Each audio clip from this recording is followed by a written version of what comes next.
para que todo aquele que dele comer não morra. Versículo 51, Jesus falando: eu sou o pão vivo que desce do céu, e se alguém comer deste pão, viverá para sempre. O pão que eu darei pela vida, o pão que eu darei pela vida do mundo, e é a minha carne. Versículo 52, os judeus começaram a discutir entre si, dizendo: como pode ele nos dar a sua carne para comer?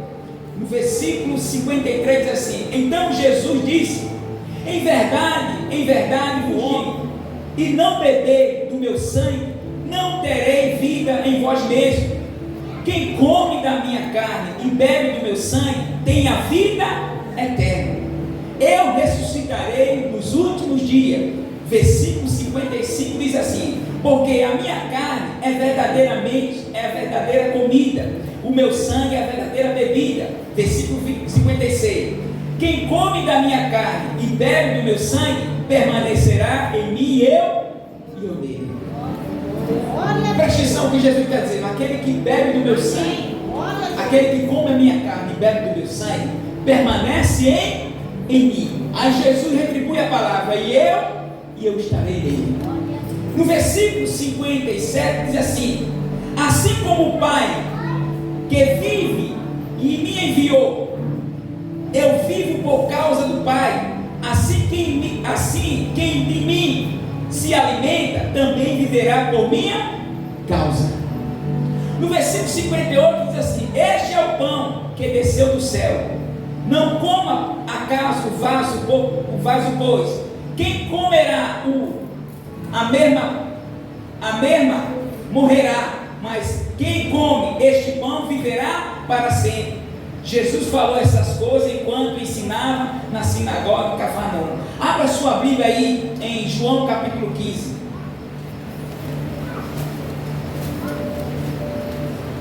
João capítulo 15. Veja bem, gente, o que Jesus quer nos ensinar hoje aqui. Tem muita gente que às vezes estão conquistando tudo, e às vezes fica dizendo: é a minha capacidade, se não for eu dentro dessa casa, as coisas não andam. Não é você não. Se não for eu aqui, as coisas não vão para frente. Não é você, é Deus na sua vida.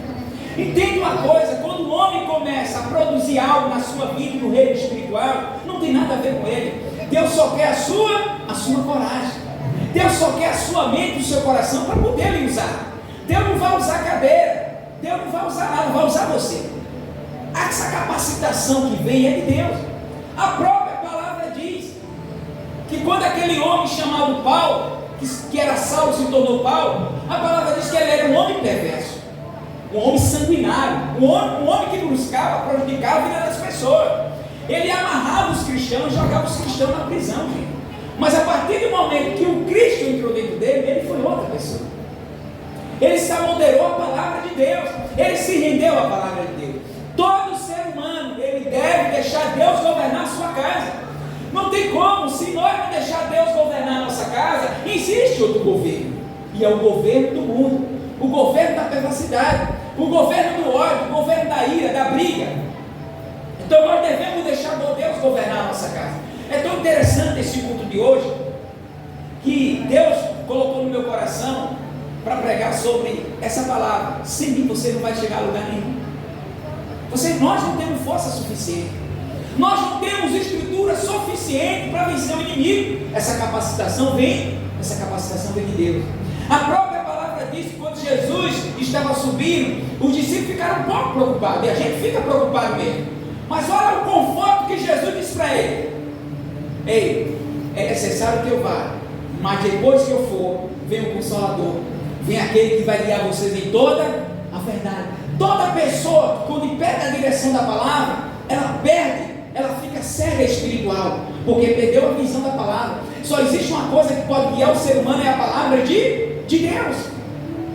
Olha o livro de João, capítulo 15, no versículo 1, diz assim: quem está comigo nesta noite? Amém.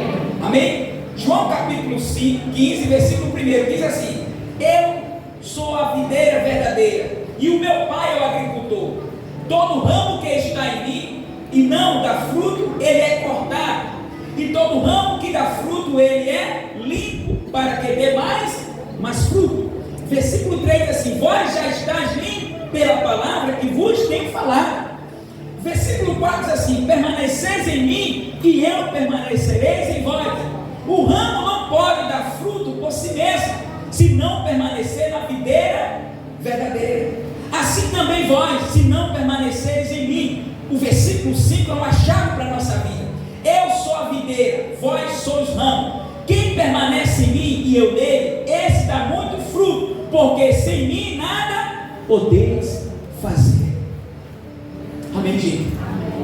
Eu creio que a nossa casa vai servir ao Senhor, tendo que a nossa busca, a nossa oração, a nossa intercessão, a nossa fé, mas eu creio que essa família, a nossa família vai servir a Deus, é porque o Cristo decidiu entrar na nossa casa. A palavra diz que o Zaqueu, o homem cobrador de impostos, o homem que vivia no pecado, a palavra diz que quando ele tem esse encontro com Jesus, e Jesus disse: hoje eu vou me hospedar na sua casa. A palavra diz que ele era um homem pecador, mas a salvação só entra quando nós se arrependemos. Então, quando Cristo entrou na casa de Zaqueu, e Zaqueu olhou para Jesus e disse assim: olha, Jesus, eu tenho feito tanta coisa errada, mas hoje o meu coração foi tocado por ti. Só o Senhor está dentro da minha casa. Mas Jesus decidiu entrar na casa de Zaqueu. E Zaqueu fez o quê? Quando Jesus disse isso, Zaqueu disse: então bora. Zaqueu não disse: eu não quero, eu não vou. Zaqueu disse: então vamos para a minha casa. E ali Jesus se hospedou na casa de Zaqueu. Significado disso é que o coração de Zaqueu recebeu Jesus. E quando Jesus entrou no coração de Zaqueu, houve uma transformação. Não tem como Jesus entrar numa casa e a casa ficar do mesmo jeito. Não tem como Jesus entrar no coração e o coração se tornar o mesmo. Jesus, ele faz uma limpeza completa. O coração de Zaqueu foi constrangido pela presença de Deus. E Zaqueu olha para Jesus e diz assim: olha, Jesus, eu tenho feito tanta coisa de errado, tenho prejudicado a vida do povo, mas olha, Jesus, eu vou devolver, eu vou fazer diferente, porque hoje eu me arrependo. A palavra diz que ele estava tão empolgado que a palavra diz que no meio do caminho Jesus disse: eu vou me parar. E Jesus parou ele. Mas Jesus parou ele não desprezando ele. Deus teve o desejo de colocar o Espírito Santo dentro dele e ele se tornar um instrumento poderoso na mão de Deus. Aqui houve um grande arrependimento. Enquanto nossos corações não se arrepender, o avivamento nunca vai chegar em nossa vida. O avivamento só vem quando nossos corações ele há arrependimento. Ninguém se converte com alegria, ninguém se converte porque o irmão está, não, se converte porque se arrepende do seu mal feito. E diz o versículo 5, diz assim: e ele perguntou: quem és tu, Senhor? O Senhor respondeu: eu sou Jesus, a quem persegue. Você sabia que tem tantas pessoas tentando lutar só? Você sabia que tem pessoas tentando lutar com Deus, dizendo: essa sabedoria é minha? Não, essa sabedoria é de Cristo. Esse homem foi parado por Jesus. Quem parou este homem não foi qualquer pessoa. Quem parou este homem foi Cristo. E a mensagem de ontem foi tão poderosa que o Alex ministrou ontem aqui. Que se você estiver vivendo uma vida de oração, o herói também vai parar, o inimigo vai parar. Por quê? Por causa da vida, da intimidade de oração. Um cristão que não ora, ele fica vazio, gente. Eu estou falando de oração, intimidade no secreto, viu? Eu não estou falando de orar na igreja, eu estou falando que às vezes uma mulher não prega, uma mulher não canta, mas ela vive uma vida de oração. Vidas são resgatadas através da intimidade dela em oração. Não estou falando que nós só somos usados quando estamos com o microfone na mão. Tem pessoas usadas tremendamente no secreto. Tem pessoas que estão vivendo batalha no secreto, resgatando vida no secreto. E que vida é essa? Intimidade, oração. Quantas mulheres hoje estão com o joelho dobrado, orando pelo seu filho? Pessoas que poderiam estar mortas, mas estão vivas, graças os joelhos que estão se dobrando diante do Senhor. Vocês estão entendendo o que eu estou ministrando, gente? Então, ser usado por Deus não é só estar em um púlpito. É quando você vai para o secreto, ali há um confronto entre você e as trevas. E você tem que sair daquele secreto vitorioso. Que a palavra diz que quando Ana, ela se dobra diante do Senhor e começa a falar com Deus, ela diz assim: a minha alma profundamente se derrama na tua presença, Senhor. No secreto, ela teve vitória contra Penina. Penina provocava ela, Penina rebaixava ela, Penina provocava ela de várias formas, porque ela não tinha capacidade de ter filho. mas Jesus gerou. Diga assim: Jesus é o provedor. Mas Ana teve que se dobrar diante do Senhor. O que é que se dobrar, pastor? O coração se dobra. O coração entende que não dá para continuar sem Deus. A mente manda para o coração e diz assim: olha, não dá para continuar. Os órgãos não suportam a pressão. E eles se comunicam um com o outro e mandam para a mente e dizem: não dá para continuar sem o Cristo. Não vamos aguentar. Ser humano nenhum aguenta a pressão deste mundo sem o Cristo, gente. João capítulo 15. Nós não podemos fazer nada sem ele. Olha o versículo 8, diz assim: Saulo levantou-se do chão e, abrindo os olhos, não enxergara coisa alguma. Então guiaram pela mão e foi conduzido a Damasco, e ficou 3 dias sem enxergar, sem comer e sem beber. Eita, o homem era vingativo. O homem tinha autoridade de prender todo mundo. O homem, onde chegava em Jerusalém, que alguém dissesse: eu sou cristão, ele algemava e jogava para a prisão. Mas teve alguém mais forte do que ele. Teve alguém que disse: eu vou parar você. Entenda uma coisa: se Jesus quiser parar você, ele para. Se Jesus quiser fazer uma obra na sua vida, ele faz. Depende de nós. Não depende mais dele, depende de nós. E no versículo 10 assim: havia em Damasco certo discípulo chamado Ananias. O Senhor lhe disse em uma visão: Ananias. Ele respondeu: estou aqui, Senhor. Versículo 11 diz assim: o Senhor lhe ordenou: levanta-te e vai à rua direita e procura na casa de Judá um homem de Tarso chamado Saulo. Ele está orando agora. Versículo 12 diz assim: e viu em uma visão um homem chamado Ananias, impôs as mãos para que recuperasse a vista. Olha o versículo 13, que o Ananias falou para Deus. Disse assim: Senhor, esse homem é muito violento.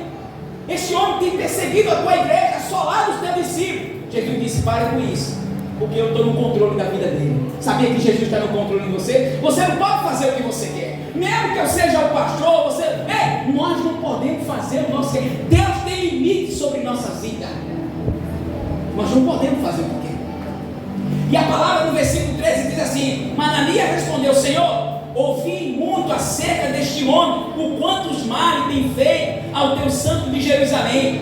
Aqui está autorizando pelos discípulos sacerdotes para prender todos que invocam o teu nome. Versículo 15 diz assim: mas o Senhor lhe diz: vai, porque ele para mim é um instrumento escolhido. Aleluia! Preste atenção. Um homem que vivia nas trevas, Deus tem a capacidade dele ser luz. Deus tirou toda a sujeira de Saulo e colocou a luz. Sabia quando a gente quer, ele faz? Você acha que você tem força suficiente para confrontar Deus? Não tem. Esse homem prendia os cristãos, assolava a igreja. Mas a igreja tem dom. Diga assim: a igreja tem dom. A igreja não é um pouco, não. A igreja tem dom, gente. E Jesus olhou para ele e disse: eu vou lhe parar. Eu vou lhe parar. Já que a igreja não conseguiu parar, ele disse: eu vou lhe parar. Eu vou acabar com a sua afrontaria, o seu machismo. Ele recebia as cartas do sacerdote quando ele ia para Jerusalém. Quem fosse um cristiano jogava na cela. E não tinha homem para peitar ele. Olha que coisa interessante. Não tinha ninguém na terra para peitar Saulo, que ele era um homem de autoridade. Quem peitou Saulo? Diga assim: Jesus peitou Saulo. Ei, entenda nessa noite: Jesus peitou a morte, porque nós não tínhamos capacidade de vencer ela. Ele peitou a morte, peitou as trevas e nos deu vida e vida em abundância. Ninguém aqui tinha capacidade de peitar o poder das trevas. Ele peitou com seu sangue. Quem está entendendo? Jesus foi o colete da nossa alma. Ei, o inimigo estava apontado como um atirador de elite para nossa casa. Jesus foi o escudo principal. Tudo que ia acontecer de mal, peitou. Caiu no peito do Criador. Quem está entendendo o que eu estou falando? Você só é o que você é. Eu só sou o que eu sou porque Jesus foi o nosso resgate. Não entenda quem é você. Você não tem força suficiente para desafiar esse poder das trevas aí, não. Ele tem que estar dentro de você. Se ele não estiver dentro de você, não adianta. Uma hora você vai enfraquecer. Ninguém é forte sem Cristo. A palavra diz: sem mim nada podeis fazer. Mas a palavra também diz: tudo é possível para aquele que crê em Cristo. Olha no versículo 16, diz assim: pois eu lhe mostrarei o quanto é necessário sofrer pelo meu nome. Ananias foi, entrou na casa, lhe pôs as mãos e disse: Saulo, irmão. Olha que coisa interessante. Saulo, meu irmão. Quem poderia chamar Saulo de irmão? Ananias era um cristão, um grande discípulo do Senhor. Ele chega para Ananias: Saulo, irmão, o Senhor Jesus, que te apareceu no caminho, por onde via voltar, enxergar. Fique. Versículo 17. Ananias foi e entrou na casa, lhe pôs as mãos e disse: Saulo, irmão, o Senhor Jesus, que te apareceu no caminho por onde viajava, me enviou. Preste atenção, quando o Ananias colocou a mão no Saulo, a palavra diz que ele ficou cheio de quê? De quê? Do Espírito Santo. Agora eu pergunto, olha para mim, igreja, olha para mim. Quem somos nós se não tiver o Espírito Santo? Se nós não deixar Jesus entrar na nossa casa, vai entrar outra coisa. Se nós não dar liberdade ao Espírito Santo para ele entrar na nossa casa, governar a nossa casa, vai ter outra pessoa que vai governar. Vocês estão entendendo? Se nós não levar algo espiritual para a nossa casa, nós vamos levar peças das trevas para dentro da nossa casa. Porque tem um governo que governa, tanto o governo do mal, como o governo das trevas, como o governo da luz. Eu estava em um lugar, um dia desse aqui, em uma casa, e eu vi mesmo, quando a filha disse para a mãe: a senhora não manda em mim não. A senhora não manda em mim. E eu fiquei aqui um pouco assustado. Você está vendo aí como é o comportamento daquele cara? Essa menina casou, teve um filho, e depois o marido abandonou ela, e ela voltou para casa chorando. Ela disse: mãe, agora eu entendo que a senhora é minha mãe.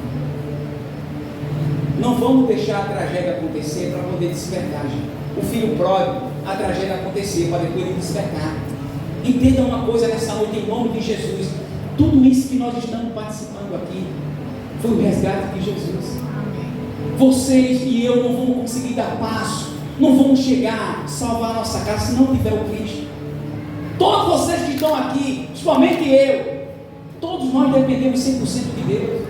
O emprego vem, é porque você é inteligente, o emprego vem porque Deus abre a porta. Amém. Amém. Glória a Deus. A morte é travada porque Jesus trava ela.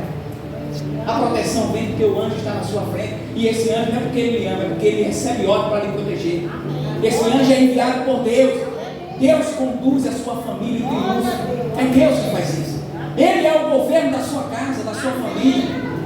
Tem pessoas aqui, como o Alex ontem ministrou, tem pessoas aqui que não poderiam nem estar aqui.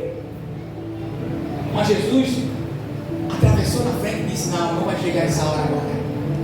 Eu tenho muita coisa para fazer ainda. Agora olhe para mim em nome de Jesus. Quando o inimigo olha para você, ele não tem medo de você. Eu, para o inimigo, eu sou fichinha. Ele tem medo do que está dentro de mim, do que eu zero por dentro, do que eu obedeço por dentro. A gente acha e diz assim: não, eu posso, pode nada, irmão. Eu estou jogando no altar o tamanho da nossa fraqueza.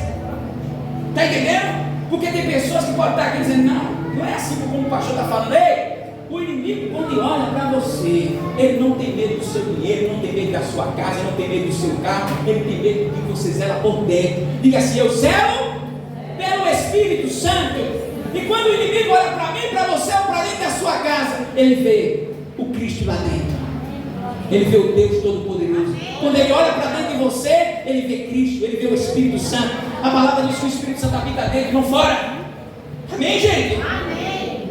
Sempre diga: sou dependente de Deus. Eu disse para uma jovem aqui no culto de quinta-feira: essa barraca de bolo não é sua, essa empresa é de Cristo. Glória a Deus. Amém. Sempre diga: minha empresa não é minha, ela é de Cristo. Sempre diga: minha casa não é minha casa é de Cristo. Sempre coloque Cristo em primeiro lugar. Amém. Nunca acorde sem colocar Cristo em primeiro lugar. Se for viajar, coloque Cristo dentro do seu carro. Amém, gente? Amém. Em tudo tem que começar por Cristo. A nossa vida começou em Cristo. Ela tem uma direção para Cristo. E a palavra diz que ele vem buscar a sua igreja, porque nós somos propriedade dele. Amém. Alex, e aqui está o trabalho de Jesus Cristo na cruz. Hoje nós podemos cear, nós podemos beber do cálice, porque o cálice mais preguiçoso ele bebeu. Ninguém aqui suportaria o cálice que Jesus bebeu. Ninguém aqui poderia comer o pão qual Jesus comeu. Mas nós hoje estamos comendo o pão dele e bebendo do sangue dele. Esse é o cálice do Senhor. E ele diz fazer isso em memória de mim. Eu digo para você, há muito crescimento na vida de vocês. E uma grande profeta, eu digo uma grande profeta porque ainda é. Ela disse para mim um dia: tudo que você for fazer, sempre lembre, é Cristo na sua vida. A pior desgraça de um ser humano, me perdoe a palavra, é a soberba. É ele entender que não depende de ninguém. Todos vocês aqui dependem um do outro. Não se acha melhor do que ninguém. Vocês podem ter atitude diferente, maneira de trabalhar diferente, mas nunca diga essa palavra: eu não dependo de fulano, eu não dependo de ciclano. Ei, cuidado com essa palavra. Essa palavra pode me jogar para baixo. Esse é a soberba que Jesus odeia. Nós somos o corpo. Quem aqui tem um corpo? Você conseguiria viver sem um rim? Sem um joelho? Não. O coração não pode dizer para o rim: eu lhe odeio. Eles andam muito. O coração depende do rim. A mão esquerda depende da mão direita. O pé esquerdo depende do pé direito. E tudo é conduzido por a mente. Presta atenção, nós somos o corpo. Jesus é o cabeça da igreja. Quem manda aqui é o Cristo. Quem manda na sua casa é Cristo. Quem manda aqui não é o ministério de louvor ou o pastor. Quem manda aqui é Deus. E o pastor tem que obedecer a palavra de Deus. O pastor não faz o que quer, gente. O pastor não faz o que quer. Ele faz o que a palavra manda ele fazer. O pastor não pode conduzir a igreja sem a palavra. Você está entendendo? Quando o Gil hoje mandou para mim, foi Gil, você pediu o que a mim? Manda o que? Localizar para poder chegar? Irmão, preste atenção. A localização para nós chegar ao céu está aqui, ó. Não tem como se aproximar de Deus sem Bíblia. O pastor não conduz igreja sem Bíblia. Tem que ter ele. Essa é a localização certa, gente, para chegar no trono da glória. Sem essa localização aqui, nós vamos pegar a rota diferente e vamos perder o caminho. Amém? Faça favor, Alex. Tem muita coisa que eu não sei fazer. Olha para mim. Eita, Jesus. Eu aprendi uma vez com o Sr. Valdemar. Tem muita coisa que eu não sei fazer. Mas Deus me deu uma pessoa que sabe fazer. Agora, se eu for egoísta, eu anulo ele e a soberba entra no meu coração. Porque todo pastor tem que ter uma equipe. Jesus teve uma equipe, 12 discípulos. Toda família, quando alguém cai doente, tem um que sabe fazer um manejo mais diferente, né? E a gente, quando está doente, ele fica tão bonzinho, né?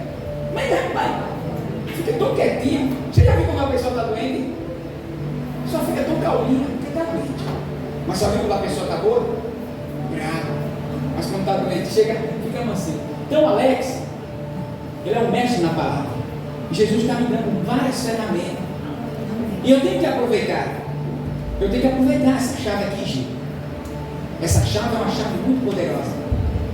Essa chave aqui, Jesus não deu só eu, deu a nós todos.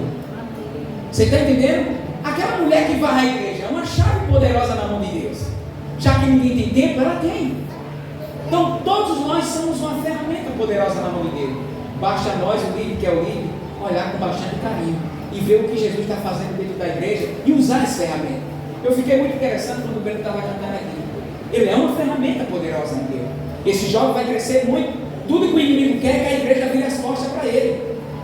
Mas nós estamos aqui, igreja. E eu creio no seu decolar, em nome de Jesus. Amém? Hoje nós estamos orando pelo Breno. E amanhã ele estará orando por nós. E eu quero que o ministro Alex, nesse momento tão importante, você faça esse momento da Santa Ceia. Volta a pregar aqui um pedacinho. Abra sua Bíblia em 1 Coríntios, capítulo 11.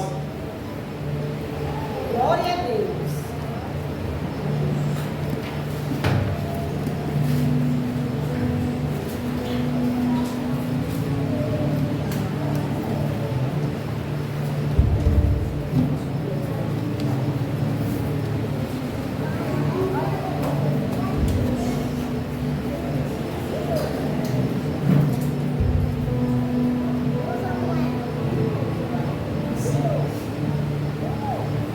Amém, queridos? 1 Coríntios capítulo 11, versículo 23. Todos encontraram?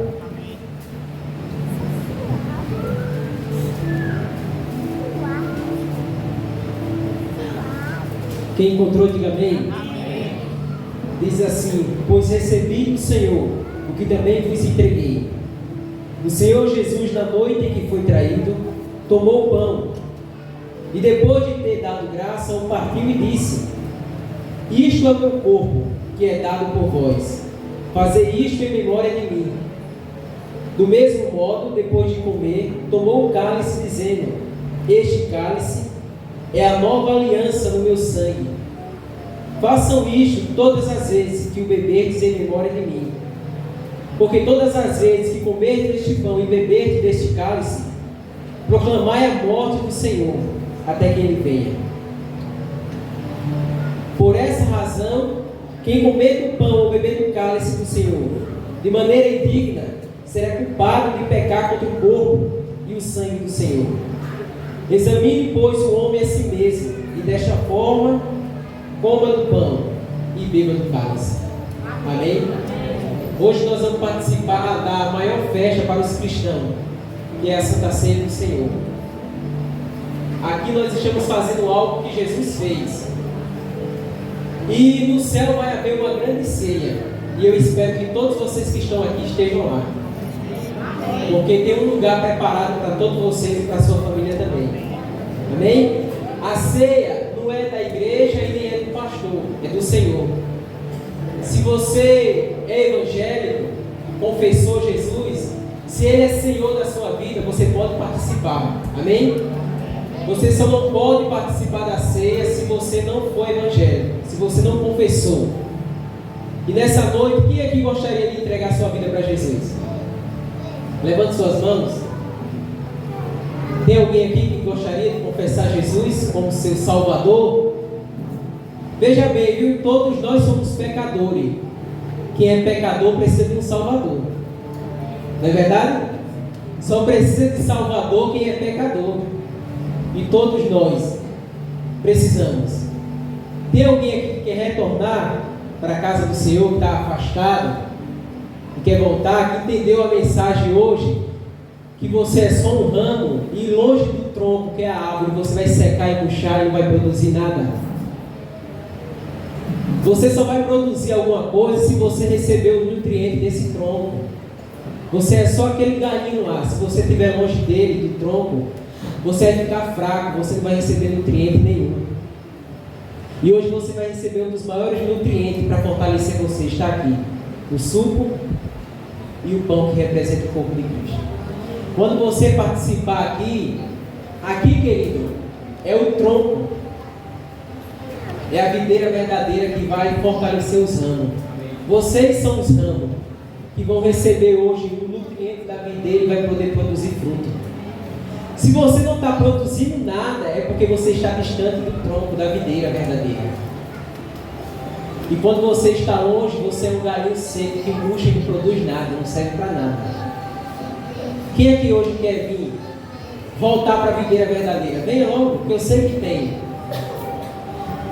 Pastor, eu confessei, mas eu estou um pouco... Eu me desviei. Venha logo. Quem é? Você venha logo, jovem. Não fique constrangido não, venha. Amém? Vamos nos colocar de pé.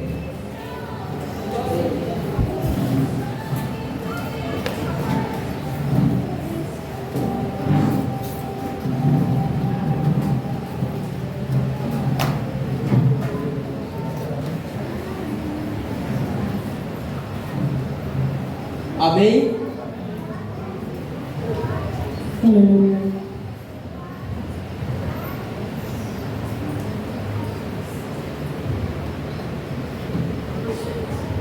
Estenda as suas mãos aqui para frente, queridos. Eu vou orar abençoando aqui os elementos que a gente vamos participar. Depois a gente vai orar sobre a sua casa. Porque tem alguém lá no fundo que o Espírito Santo está dizendo aqui nessa noite, já falou na ministração. Nesse final do ano aqui, agora, em dezembro, vai haver um choro. E esse choro não vai ser de felicidade não, viu? Ouça o que o Espírito Santo está falando nessa noite. Enchendo as suas mãos. Mas Jesus quer anular esse choro. Pai, que coisa linda estamos aqui reunidos nessa noite. Pai, a Tua palavra diz que o Senhor nos amou quando nós ainda éramos pecadores. O Senhor nos trouxe para perto. A Tua obra da cruz, o Teu sofrimento na cruz, o Teu sangue derramado, foi ali que o Senhor derrubou a parede que nos separava de Deus. Foi ali que o Senhor derramou, abriu a cortina, fez com que a gente se aproximasse do nosso Pai. Nós somos adotados através do Teu sangue e do Teu corpo. Nós não somos órfãos, nós temos um Pai, e um Pai bom. Pai, naquele momento que o Senhor estava na cruz derramando o Seu sangue, o Senhor estava pagando uma dívida que era impossível de ser paga. Mas o Senhor pagou, o Senhor nos libertou do império das trevas e nos levou para o reino do Filho do Seu amor. Pai, nessa noite nós queremos engrandecer o Teu nome. Nós queremos agradecer e engrandecer por essa bondade para conosco. Pai, que todos que estão aqui nessa noite recebam e vivam e compartilhem desse Teu amor. O Teu amor ágape, filéu, o Teu amor que é incondicional. Pai, nessa noite que aqueles que participarem recebam todas as bênçãos da nova aliança no Teu sangue e no Teu corpo, pois eu abençoo e consagro todos esses elementos e aplico o Teu sangue em nome de Jesus. Amém.